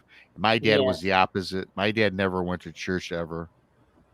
Now he wanted me to go to a Catholic school, but so he's kind of like, what's the word, fake? I mean, he wanted us to go to Catholic school, yet he didn't go to church or believe in God, so to speak, right? Mm-hmm. So what's that? That's he being a hypocrite, right? So that's the thing, that the big thing I wonder. So, Yes. and I'd rather leave it as not knowing, I guess, because one day I guess I'll find out when I eventually boom, leave the world. Absolutely. You know, I just don't know what I want to come back as. Well, well, I used to wonder about that too. At one point in time, I didn't really believe, like as a Christian, I didn't believe in reincarnation and or any of that kind of stuff. But you know, and I don't like to say this because it makes me question myself, and it makes me kind of afraid to have other thoughts in my head of wondering, is some of it true? And I don't like to question it. It's just I'm in that space, and that's, I guess, something to pray about and ask God to reveal it, because we need things to make sense spiritually. And the whole thing about Excuse me. reincarnation that I worry or wonder about with that is when you have little kids who remember past lives, remember getting killed in a war. They remember every detail. They remember where they used to live when they lived with those parents. They know the people there. That How do you explain that? I don't know how you explain that, and that's because I believe all the things you said. I believe that exists. I believe. See, it's weird.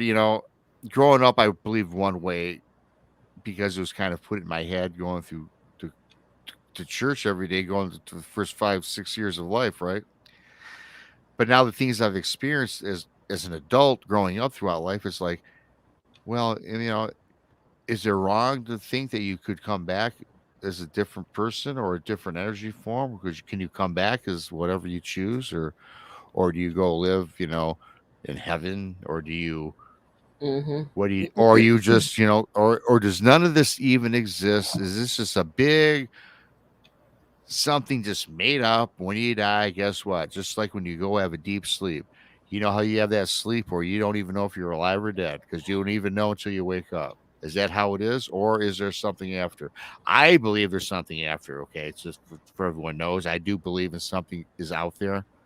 I don't think that our body, I think we have a soul. I think our energy goes on. I think our energy goes off to the cosmos.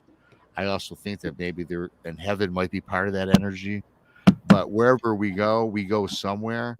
And I think that when we die, we will Mm-hmm. know it. But I also know that we will know that we were reborn in some other energy form, right? I think that it doesn't end when Mm-hmm. you die. I think you just progress.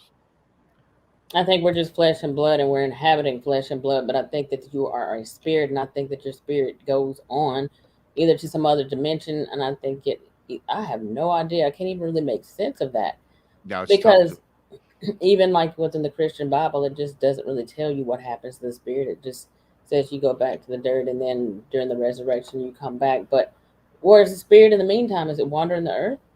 I mean, that's just one of my questions. That's Oh, the kind yeah. of stuff that people question, and we would like an answer to, because sometimes you need it to make sense. Yeah, I mean, I mean, it's like you see these, like you said, yeah, it's like what is a spirit? Like some people say they see, like I've seen these ghosts of obviously, I don't know what they are. I don't know what to make of them. Sure, the ghosts that I seen, of course, I'm not even talking about the Scooby Doo ghost I talked about earlier, but the one that really got to me was this little girl, but that was on an area, a burial ground. So that makes sense to me. And I believe in that. But it's hard for me to believe is how many of these trapped spirits are there, right? I mean, Mm-hmm. and why are they even trapped? I mean, and Yep. why do some people's spirit get trapped? Why do others go right to wherever they're supposed to go, right? Mm-hmm. Why are there other entities walking to Earth? And why do some haunt us? And why do some I was doing this show. I was talking about this same very thing about a month ago. And I was talking to this woman who was a psychic, and she told me over my shoulder that she could see 30 spirits floating around me. Whether I believe that or not, I don't know. It kind of gave me the creeps. So I'm like, well, 30 spirits. I don't know 30 dead people. Where they come from? So it's crazy. Yeah. I'm I'm with seriously. you there. And people have to be careful. I mean, a lot of people don't tell their scary experiences when it comes to like conjuring up contacting spirits, or like Ouija boards and stuff like that. When it comes down to that, you have a lot of people who deal with that, and they don't put out the scary stories. Now, there's a few people who are on YouTube, but the ones who promote stuff like this, they don't tell you the bad experiences. That stuff can follow people a lot of time for years. Do y'all have any questions? We're about to get ready to shut it down. Anybody have any questions, or did y'all have anything else for Rob? Or Rob, before we go, did you have anything else that you wanted to add or share? I don't. Oh, he didn't have his headphones on. Hold on. I had to change headgear. That was starting to bug me. Sorry. Sorry about that. I was at as I was just basically asking them if they had any more questions for you. Then we get ready to shut it down here in a few Yeah. minutes. But do you have anything else that you wanted to say in closing tonight? It was a great show because I don't get this often to talk about. Can you hear me? Yes. No, I enjoyed myself on the show. It's not often that I get to talk about other things outside of like Bigfoot. And I never on a live show expressed some of the personal things I've gone through with I the Bigfoot, yes, but like spirits and the ghosts, they are on my channel. I talk about it on a video, but for the Mm-hmm. opportunity to kind of express it again, it's kind of for me enlightening, and it kind of uplifted me a little bit. And I thank you for that because one thing I will say to everybody out there, whether you have a Bigfoot encounter, a dogman experience, a ghost, whatever, the best therapy that I come across is talking about it. Mm-hmm. One of the reasons why I do what I do today is because of what my encounter. You asked me earlier if I had PTSD. Well, yeah, I think I did. I had that, and I had trauma, and I kept everything vented in until I made a video, until I started talking to people. Came up with a YouTube channel, got out there and just expressed what it did to me, how it affected me, and me listening to other people and trying to give Mm-hmm. them a way to appease themselves, or just to feel better about themselves. Because I was the crazy one. But Tina, you were the crazy one. You told Oh me, yeah. I mean, come on, we're crazy, right? We are nuts, right? And Well, it not makes, well, yeah, no, because it makes you become withdrawn to a certain extent. Like you almost start to feel weird yourself until then, like when you get in contact with other people in the groups and like in the show, and like you connect with people, and then they understand and they get it, and it kind of makes you feel like, why should we feel outcast when I almost look at it now like you are part of something bigger. You're part of something bigger. Not a yeah. lot of people can say. Now, I'm not saying all the experiences are good, because they're not. Some of them are terrifying, and some people just end up spending their life wishing they never even knew these creatures existed. But because we know of these things, because we know of the other paranormal, other entities that exist also, it makes you look at the whole world around you different. I tell you what, I view the world so much differently. I even look at people differently. I will say this in closing, and I'll admit this, but I can admit this, but I feel good about it today. I would judge people. And I wasn't a prick about it, but I had my judgments until it happened to me. And I think that's how Hmm. most Americans are. We have this nice cubby hole of people now, this group of people we're all involved with that know where we're coming from. And to me, they're the best people in the world. I've never met so many nice people, and there's people that are into what we're into are down to earth. They're genuine. They're not going to stab you in the back. They're not going to make fun of you. I And I don't agree. care if anyone makes fun of me today because I know who I am today. So I could care less if someone says I'm full of shit. Excuse me, I'll tell them I don't care Hmm. because you're nothing to me. I know who I am, and I've got a great support group and great people. I'm glad I Hmm. met you. I think you're awesome, fantastic. Well, You have a great thank you. channel, great show. No, I do. It's the way it goes, and it's just I had a great time, and I was great to share. But in closing, I know it's almost time. If you guys please, Bigfoot Michigan Rob, that's my channel. Please subscribe. I'm trying to build that. I got like 600 subs, and And I'm gonna share it in the group too here in a yep. minute. Rob, you know how to copy and paste the link. Share your group. You share it in there weekly, and because the group is growing Yeah, I fast gotta now. grab my phone, I guess. Now you're gonna make me move. Because that Yeah. kind of stuff don't bother me. Like I welcome people sharing their groups in my group, because I share mine and theirs, and You know, some people don't allow you to share in their groups, but well, no, if I on well, I tell you this, I will okay, what I will say about that is if somebody's on a guest on my show or on any of Texas shows that we have 5 a night. Our guests are more than welcome to share their link. We we don't have too many mods, so I usually rely on the mod to share everything out. Because me personally, I suck with technology. Like right now, I'm looking on the phone to try to find my link to share You know what? I'm gonna do it right now. because I'm crappy at it, and I would do it a lot more. No, I'm gonna teach you how to do stuff like that real fast. I'm not computer Okay, savvy good. at all. It takes me forever to do stuff, especially on the know. computer. But See, I'll I'm put looking the now because I'm looking at my phone. oh, you're fine. I'm going over there right now. I've already got the link to your channel as we speak, Okay. and I'm going over there. I'm just gonna share it in the group, and let me make sure they don't have anything else. Your groups. Let me share that over. I think I shared it over there last week too. But you can do Yeah. this every week. I mean, and then also, when you said that you didn't have your own group, but I was gonna say like having your group too enables you to be able to promote your stuff. We'll talk. We'll talk about it after the show, but I'm sharing it over there in my group right now. Okay, cool. I just put it on the YouTube channel. All right, y'all. So hey, let me look at them. Hey, thanks. I appreciate it. Hold on. All right, y'all. We're getting ready to say goodnight. Yep. Thank you all for showing up and showing out for us tonight. I appreciate it. Bigfoot Michigan Rob, that is his YouTube channel, and he is also a co-host as well over on Texas Texas Front Porch. Texas Front Yes. Porch. And did you have an upcoming show that you want to talk about? I know you said Jessica Jones and stuff like that. Y'all, She's on right now. So I was going to be on that, but I said, you know what, you can run. She's going with Jason. She's on now. They're ending probably in 10 minutes. They're talking about the Kandahar Giants. that's what I was So going to ask that's you. on right now. So you guys can watch the replay of that. They got probably 10 more minutes. The But I want Kandahar to. John is what they're talking about tonight, Yes, y'all. I told her I had to spend my day with B Moss. I So appreciate it too, and thank you for putting me on to them. And I will get back with you all. We're gonna say good night. We'll talk to y'all later. Good night, everybody. all right. Good night, everybody. Thanks, everybody.